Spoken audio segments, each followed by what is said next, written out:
I am very grateful to Jefferson for offering the KYFAME program because I can go to school and I can work and I can get paid to go to school through the sponsors that the KYFAME program has. This program is difficult. It is hard, and to be honest, I almost quit, like twice. But I didn't because I love what I do, and I like the schooling that I'm getting. I like the opportunities that are coming to me. I hope to inspire women to join these fields because we need more women. I feel like variety is very important in any field. Any field is really, it's really important to be able to include anybody that wants to join.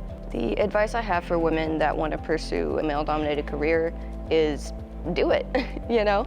Do what you feel is right for you. Don't think about that people might judge you because really that doesn't matter.